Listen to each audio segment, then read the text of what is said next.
Nous sommes ici sur un chemin réservé et plus particulièrement sur un chemin du réseau Ravel. Des itinéraires de ce réseau bien connu des Wallons sont accessibles un peu partout pour la plus grande joie de tous, mais à condition bien entendu que les utilisateurs s'y promènent dans le bon état d'esprit. Le Ravel, c'est 1400 km de voiries aménagées sur des anciennes lignes de chemin de fer ou sur des chemins de halage, accessibles à tous les usagers, piétons, cyclistes, cavaliers parfois, skate rollers, des usagers non motorisés.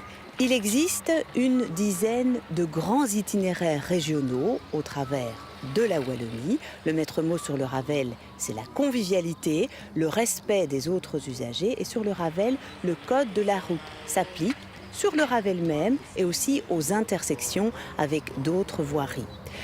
Il est souvent utilisé pour les loisirs, les promenades en famille, la pratique sportive, mais notre objectif au service public de Wallonie, c'est de favoriser le Ravel comme alternative aux déplacements quotidiens pour se rendre au travail, à l'école ou encore pour faire ses courses.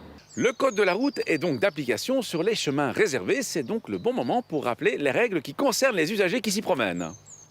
Tout d'abord, il est utile de savoir à qui le chemin est réservé. Pour cela, il faut examiner le signal situé à chaque accès. Les logos présents déterminent en effet quelles sont les catégories d'usagers qui y seront autorisés. Mais attention, les chemins réservés peuvent aussi être fréquentés par des véhicules motorisés de différents services publics ou de riverains qui en ont reçu l'autorisation. Dans tous les cas, on ne peut pas circuler n'importe comment sur un chemin réservé, en raison de la présence de nombreux usagers faibles. Tout d'abord, le législateur a imposé une limitation à 30 km/h pour tous, y compris pour les vélos. Voilà pourquoi un chemin réservé n'est pas le bon endroit pour un cyclotouriste qui cherche la performance.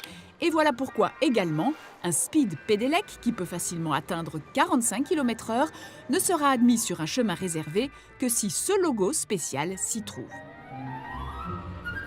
Plus généralement, les usagers de ces chemins ne peuvent se mettre mutuellement en danger, ni se gêner. Ils doivent redoubler de prudence en présence d'usagers plus faibles et ne peuvent entraver la circulation sans nécessité, ce qui revient à dire qu'il faut faire preuve de courtoisie. Attention également au croisement avec les autres voiries, qui sont prioritaires sur le Ravel. Enfin, rappelons que même sur un chemin réservé, les chiens doivent être tenus en laisse pour la sécurité et la tranquillité de tous. Le maître mot sur un chemin réservé comme le Ravel, c'est la convivialité et le partage pacifique de la voie publique entre les différents utilisateurs qui sont majoritairement des usagers faibles, mais dont certains, les cyclistes ou les cavaliers par exemple, peuvent se révéler dangereux pour les piétons s'ils n'y prennent pas garde. Où doivent circuler les utilisateurs d'engins de déplacement?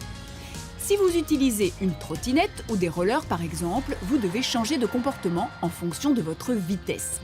Ainsi, si vous ne dépassez pas l'allure du pas, vous devez vous comporter comme un piéton, ce qui veut notamment dire utiliser en priorité les trottoirs et traverser sur les passages pour piétons. Mais si vous roulez plus vite qu'à l'allure du pas, vous êtes alors assimilé à un cycliste et vous devez utiliser en priorité les pistes cyclables et si nécessaire la chaussée, comme n'importe quel cycliste.